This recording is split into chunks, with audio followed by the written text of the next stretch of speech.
Yeah. Thanks. Yeah. Hello, everybody. Welcome to the deep tech world. Actually, I am being told that I am serial entrepreneur. My kind of career started with just doing simple business. Then I went into manufacturing. I'm probably one of very few who really built real manufacturing plants in this region. So I managed to build 2 electronic system manufacturing plants. One is Ogre, one is Ventspils. The project took for me 20 years. I exited it recently, last month. So I invested some money. I earned 10 times of that on exit and spent 20 years of my life there. But I was quite okay with that. It was fun.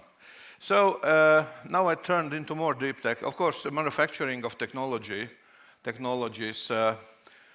Deep tech is kind of a little bit hypey thing. Probably, if you ask a definition of it, I don't think everyone will come up with different definition. But deep tech, that's something which involves research, which involves patents, which involves innovation as well, and which involves basically your inventions. If you are a deep tech entrepreneur, you want to manufacture those as well. So you have to come to the point that this needs to be made in a product or made in a technology or something. So how it is to be a deep tech entrepreneur? How many of you actually are deep tech entrepreneurs? Can you raise your hands who are? Okay, I see 1, maybe 2.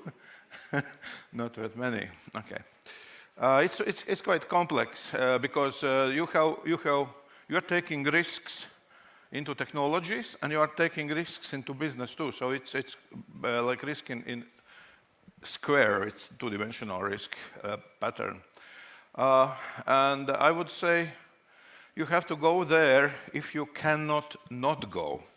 Not that you think that there is a fun or you could gain something, but basically for those people who are there, they are because they cannot not go there. They need to go for themselves. I think what I could say, think very much about strategy. Strategy could be a very different one, and I think strategy, how to commercialize your deep tech inventions, knowledge or technology you develop, that could be quite different. And I think this is sometimes you have investors who push you, okay, make first product and start to sell it. Right, perfect. Yeah, do it if it works. It might not work immediately. Maybe you are developing wrong product in your technology. And the thing is, there could be other way around as well in that approach in strategy. You could say, hey, I am going to help you, meaning you start your business as a service provider, technology service, or try to find companies, businesses. It's probably B2B initially. I haven't seen deep techs that go to B2C model, like consumer.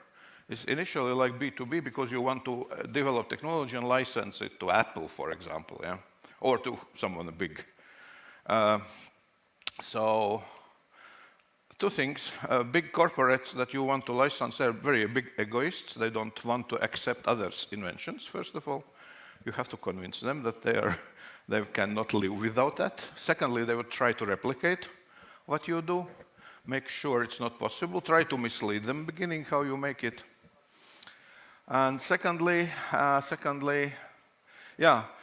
try to find someone who has a pain and offer him solve the pain with developing something. And maybe you can continue by that path, going to several of them.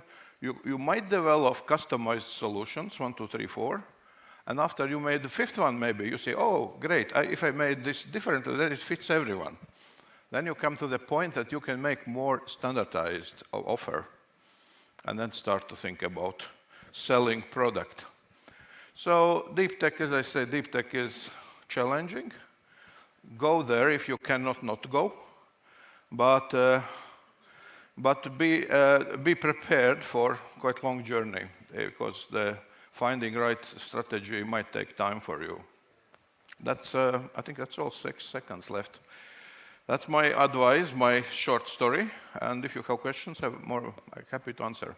One short question. Just one short question to prepare us for the next panel. What is the one characteristic, if you could like spice a human up like with spices, what would you add to a human for him to succeed in deep tech business? What is needed? What is the number one characteristic? Characteristic, I said, it's patient. Patience. Be patient. And we've heard that yesterday as well. You have to be, there could be something which is connected to that, but be patient, how to achieve, and be pushy. Be pushy and has a big tolerance to others who say it doesn't work, it will not work. So you have to be fully insisting that you are right, and you have to be ready to go to the very far end. Latvians have a saying, you have to have like a deep skin, rough skin, right? To grow rough skin. And then Possibly. Yeah. Excellent. Thank you. Yeah, Thank you, Ilmārs. very much. Thank you Very much.